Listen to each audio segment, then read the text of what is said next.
Hello, everyone. I'm Perry. Welcome to Living Your Best Life with Eddie Stone, founder and CEO of Touchstone Essentials. Hello, Eddie. Hi, Perry. Great to be with you. It's been a few weeks, and so happy to be back on our show here. Okay. We are happy to have you back here too. So, Eddie, since I will start with the question now because might have something else to talk about too. Okay. Okay.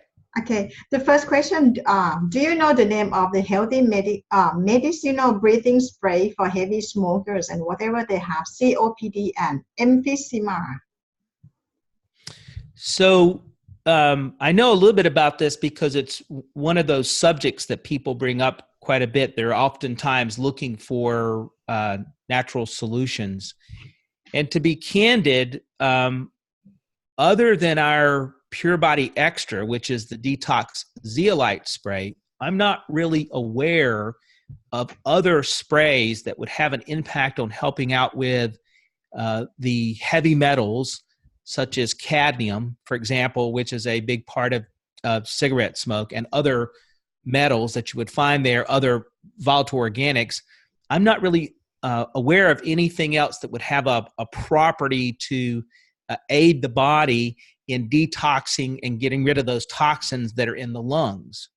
I know that there are a variety of homeopathics out there, even some essential oils that can be helpful with smoking cessation, right? When a person is trying to quit smoking. But in terms of just the cloud of toxins, heavy metals, volatile organics, and things that wind up in the lung from dragging upon a cigarette, I don't know of anything. When we think of drugs for these types of issues, they generally fall into a category of a type of what's called a bronchodilator, where it dilates the vessels in the lungs, the tiny vessels, to help them better manage the production or the intake of oxygen.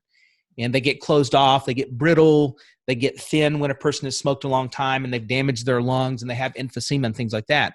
And so in terms of operating in a same fashion, I just don't know of anything in a natural category, but I do have a lot of people that use pretty aggressively our Pure Body Extra spray. Number one, it doesn't have a taste, and so it's simple to use to help with detox, but it isn't going to have an impact on kind of that emphysema, asthma type impact where a person's looking for some immediate relief. So we don't really have a good natural direction to point someone in that regard. Okay. Next question, Eddie, from Marilyn Kalimet. You recently posted an article, How Toxins Sneaks into Our Food, Water, and Environment. The first way was public water. My question is, my son's refrigerator has a water filter built in. He was wondering if he should filter the water again with like a Brita pitcher. I absolutely think so. Yeah. Now some of the new modern refrigerators with water dispensers will actually have a place on the back of the refrigerator where you can install a granulated activated carbon filter. Even the company that supplies the refrigerator will often have one that's specifically for that. In my house, we have an ice maker. We don't have a water dispenser on our refrigerator, but we do have an ice maker. And so I went down to the local hardware store and I bought an inline filter, a carbon filter, and installed it so that the water going into the ice maker has been filtered. So that is a practice that I really believe in.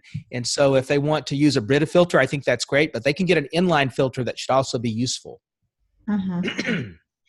And from one of our shows, people, from SN, she asked, someone I know wants to know the name and the contact info of the doctor where your children got the vaccination. You stated that your children got vaccinated without toxins in it. So that was a long time ago. My son is 23 and just finished his master's studies today. And my daughter is 26, and so I'll be candid with you. I don't remember the name of the pediatrician, but I'll tell you what we did. So we were living in Greensboro, North Carolina at the time. I'm sure any city of reasonable size, particularly in the U.S. or Canada, you would have these options. But we went to our pediatrician and simply asked that they give us an option of a vaccine that's called a one-time use. so that it doesn't contain a preservative. So, for example, you can go get vaccines, particularly for people that are really have financial concerns. They can get their vaccine at the local county or city health clinic. The challenge can be that very often the vaccines that they're using are called multi-use vaccines. So they go in with the needle, draw out the vaccine to apply it, and they'll go into the same container multiple times. And so it contains preservatives for that reason. In our case, we just asked our pediatrician, I think we paid just a slightly higher copay to do this for a one-time use vaccine, and that was effective, and we felt comfortable with that. But that wasn't a unique situation. I think that's pretty commonly available. Probably what happens is most people don't really know to ask those questions. And if you were to ask your pediatrician and they didn't have that as an option, then just note that you can go a lot of different places to get a vaccine, and just start looking for the options, because those options, they do exist. Do we really need vaccines now, Eddie? Because from many news said vaccine is not mandatory anymore, and the side effect, toxins in it, So what do you think about this? And how about measles and mumps too, Yeah, I recognize the controversy and have heard enough of the just terrible family stories where a child was vaccinated and had an adverse reaction, and it's heartbreaking. And so I am aware and recognize the legitimate concerns that people have, particularly for vaccines that contain things like thimerosal or other types of heavy metal preservatives. But on balance, if I look at what I believe the overall value to our society is for vaccinating for things like polio, measles, and some of these incredibly destructive diseases that have just wreaked havoc on societies. Think of smallpox and some of these just horrible diseases that have literally killed millions and millions and millions of people throughout time. I would have my family vaccinated. I struggle with the idea of forcing people, but we in the U.S., we've had several situations in the last few months with measles outbreaks and some other issues where unvaccinated children, unvaccinated adults were infecting other people. And so it's really a dilemma. And so I know it's an individual decision people have to make. I do still believe that vaccines can provide a value. I just think the consumer needs to be aware of the vaccine, the conditions of the vaccine, and try to make the smartest choice. But if somebody wrote us a note and said, I don't believe in vaccines, I'd have a hard time arguing with them. I understand on balance the concerns, but for me, I believe they still provide a value to our society. Okay. And next question from Adelia Reed. Any fibromyalgia advice?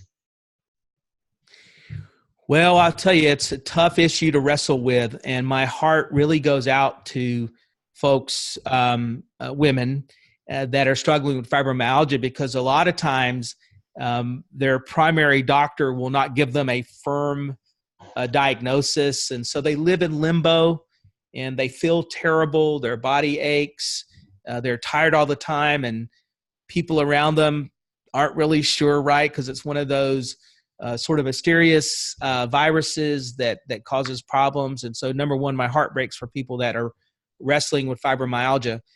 The one thing that I know that is true is it's really critical to pay attention to diet, exercise, and sleep.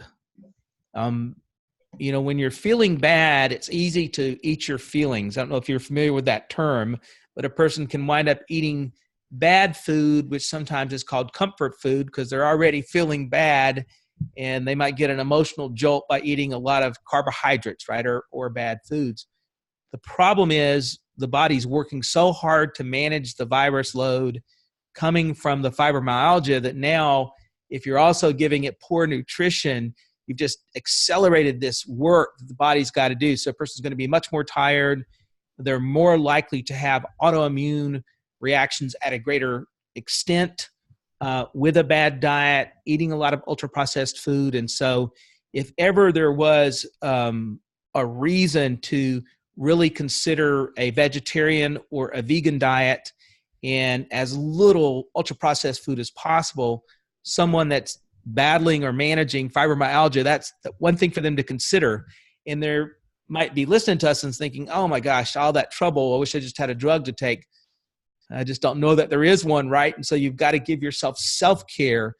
The other part is, even though they don't feel like it, exercise can really be responsive to the body. The body can really respond well with moderate exercise in battling fibromyalgia. Now, a person has to pay attention to how their joints are responding. All of this is in conjunction with their physician, but then the exercise can help them then also with rest, because a person needs to rest, but they need to rest properly.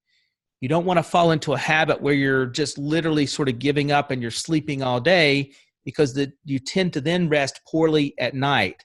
There's a sort of a new term people are using called sleep hygiene, where they think about the practices that lead to good quality sleep. In general, a darker room.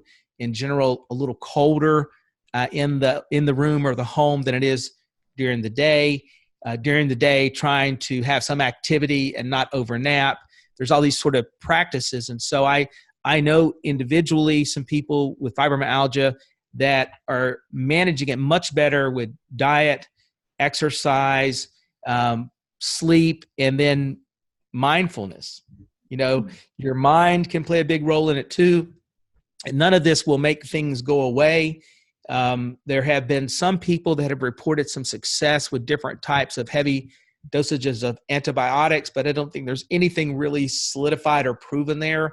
I encourage people to spend time looking for physicians, accredited physicians in their area that have a experience with patients with fibromyalgia, so they can have someone that sort of knows what numbers to look for, what part of the viral loads and things like that to pay attention to. And then, so that's sort of my advice there. I think paying attention to detox is important. So a zeolite product can be very beneficial. I know some people that have used some essential oils, and that's given them some relief. So boy, it's a real strong argument for a lot of self-care. And a lot of what I'm saying, I would hope is common sense for people, but more than ever when you're managing fibromyalgia. Okay. And my last question, Eddie. What do you think about quantum and plasma healing energy? So in this case, I guess when we're talking about plasma, we're talking about, I think we could refer to it as sort of a fourth state of matter, right? We think about solids and liquids and gases, but in the case of plasma, we're sort of describing this cloud of neutrons and protons and electrons. And I think it's pretty fascinating. I'm really sort of captivated by the idea of physics. I've read quite a few books on physics. Most of them are observational books. I would not want to lead anyone to believe that I have real strong sort of science academic sort of knowledge of physics. I mean, I kind of get it, but it also, I'll admit, is over my head. But I read a lot about it as it relates to philosophy even. The challenge from a healing standpoint, and there's no question that there are people that you meet, people that write in books or speak online that are talking about very genuine experiences that their lives have changed. They've had significant medical conditions improve, and they would only attribute it to working with somebody that has skill with either plasma or quantum energy healing. And so I'm not prepared to argue with an individual person. You know, from my standpoint, I tend to be fairly traditional in always looking for research that can be repeated, research that can stand the scrutiny of a peer-reviewed group, right? So research that happens one time, clinical trials of one are, not the best to make a full judgment from because they're not repeated, right? And so if we're talking about plasma healing or quantum, it's hard to find research that confirms it that can be repeated. So I wouldn't argue with anybody that is finding success. I would make sure that they are working with someone with some reasonable reputation, right? And if something seems unreasonable in terms of what somebody's trying to charge, or if something seems unreasonable that someone's asking someone to do, you might back up a little bit from that and try to take a deep breath and just observe the whole environment to make sure it makes sense to you, that there's common sense involved. But just like some people find relief through faith, we might call that spiritual healing. I can't argue with that, right? That gets way above my pay grade in life. And so I don't know what to say there. I do find it interesting as I've read about sort of quantum mechanics and these various issues, that one of the complications is that even the act of observing the reaction or the science, the observation of what's taking place, even observing it changes the outcome, right? So if it happened outside of your vision, there'd be one outcome.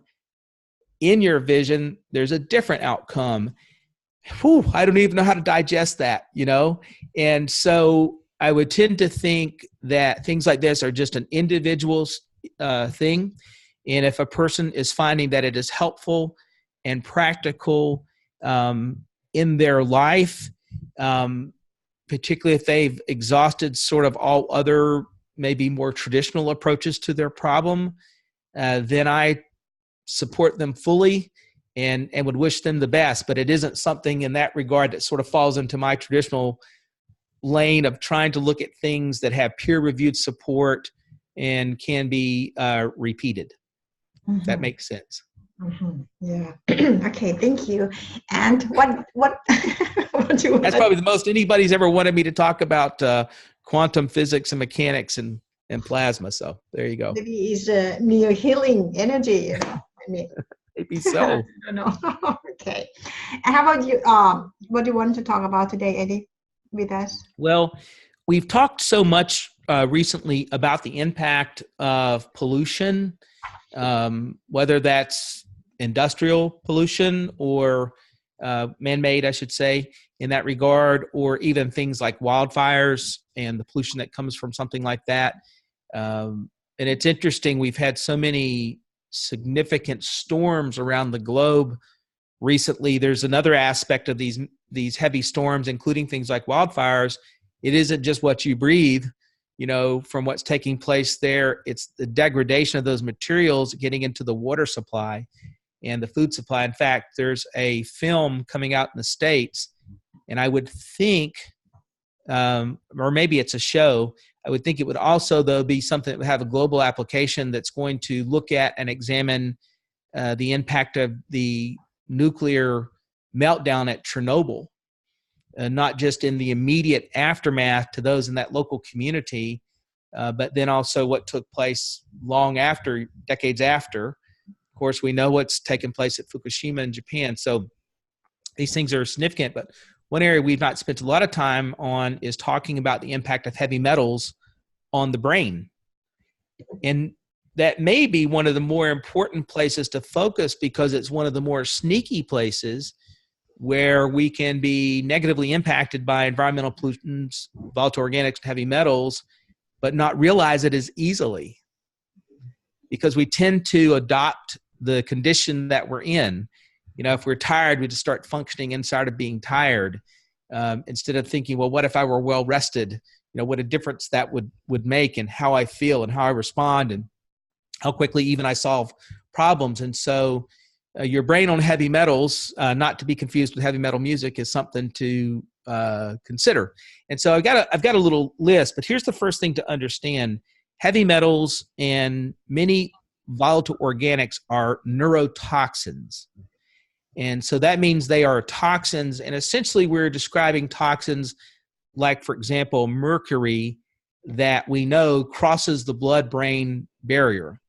That blood-brain barrier is really a big deal. It's the body's own physical protection for the brain, that one organ that we need to keep our consciousness and maintain our humanness. And so neurotoxins are something to avoid, and neurotoxic poisons are, quite detrimental. So here's things for people to look out for. The first one is poor memory. If you're someone that works in a highly industrial environment and you think you breathe regularly toxic materials, it's important to go to a physician or an office or something and establish a baseline memory pattern, memory speed, and memory acuity, so that over time you can really have a baseline to look and see where you were, say, 5 years ago and where you are today. They're starting to do that with athletes that are involved in sports with a lot of head contact. Football in the States, to a certain degree, soccer, concussions, MMA fighting, hockey. I mean, there's just a variety of places, rugby, where this occurs, where they're getting to have a baseline so they would know when whatever they're doing is affecting their memory. And so poor memory is something to pay attention to, because that means your memory is being damaged. Unless you're an older person, your memory just shouldn't degrade that easily. And so you're dealing with damage. Another effect, so we're talking about poor memory, is mood disorder. You can literally have your mood changed by exposures to toxins and heavy metals, where they can disrupt the function of the chemicals in the brain. And all of a sudden, you can find yourself in an angry disposition or an anxious disposition or a depressed disposition for no reason other than toxicity. And so another reason to sort of know yourself and have these baselines, if you work in an environment where you believe there's that exposure. And then, of course, a third one that I think is probably obvious to everybody is a degradation of IQ and intelligence. We know, particularly with lead, and we know with children that are exposed to lead in the formative years, that their brains can be damaged in such a way that they never catch up to their peers. So quite literally, you may have a child that reaches their 20s or 30s and they're cognitively depressed, and they'll never be able to reach full heights because their brains did not properly develop. The neural pathways were disrupted by the lead and other issues. And so it's something to really pay attention to. Another area, and this is a term a lot of people don't know, but it's a real sort of brain term, is called executive function. And executive function is one of these categories that we put into your ability to properly pay attention, to organize, to control emotions, to control outburst, and to manage distractions and temptations. And you can have brain damage physically from accidents, either accidents of a criminal nature or just accidents that are accidents that can damage a person's ability to manage and have executive function over themselves. So they lose a little bit of life's agency, right? Which is one of those key issues of being a human being, is having agency over self. And so it's really a critical issue. And so neurotoxins can negatively impact in that way. And then the other area is fine motor skills. And so you've even probably seen folks that develop things like Parkinson's, where we think of trembling hands and other things associated with, they've lost some fine motor skills. But this can also happen not just because of a disease like that, which is a recognized disorder, but because of heavy metal poisoning or volatile organic poisoning. And so it's something, again, where if you're in this environment with exposure, you definitely want to pay attention to. And so all of these things cause a deterioration of the brain function. And of course, that's, it's all bad from there, right? We need our brains. We need our brains to live a healthy life and to contribute to society. So you got to be careful, because these neurotoxins can kill brain cells. They can literally cripple memory, sabotage mood, right? Good mood turns to a bad mood for no good reason. IQ issues, fine motor skills. And so all of these are things to pay attention to. And I bring that up because we talk so much about lung function and other things, but this is an area likewise to pay attention to. So I'll just say it again, as clean a water as you can, as good clean food as you can, the least amount of ultra processed food that you possibly can, fresh fruits and vegetables when at all possible. Have a detox strategy. If it's not our zeolite, find something. A diet rich in greens and vegetables will also aid the body in detoxification. There's a lot of good reasons to try to live a healthy life, and one of them is to protect your brain. Eddie, I talked to one of the holistic doctors. She said to detox the toxin in the brain is very difficult, right? Is it different from other part of the body? It is, because of the way things are restricted physically in the body from crossing the blood-brain barrier. So that's why we have some excitement about the potential of the nano-sized zeolite product doing something like that and supporting at the cellular level. To have full proof of this, it would require an autopsy, and of course a living person doesn't want that. So that's it's a challenging thing, but we can do certain calculations about size and structure to have some optimism that it's there. But yeah, it's difficult, and it's something that's one reason we just want to stay away from toxins as much as possible, and why it's so tough on kids and adults that are exposed to lead. Mm-hmm. So detox, you mean maybe can get rid part of the toxin, but not all, right? Because we still have to eat, breathe air every day, right? That's exactly right. It's a battle that you battle every day. I've had people say to me, well, shouldn't it be zero sum? If I detox this week, shouldn't I be good to go?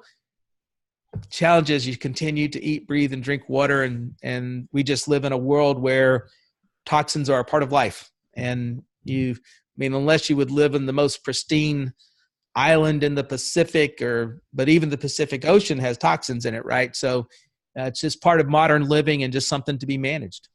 Mm-hmm. Yeah, and chemtrails almost every day too. A lot of stuff in the sky, Perry. A lot of stuff to be wary of in the sky for sure. Yeah, right. Okay, Eddie, thank you so much, okay, for all your information today. So we see you next time, next week. Looking forward to it. Thank you. Okay, Bye-bye. bye-bye.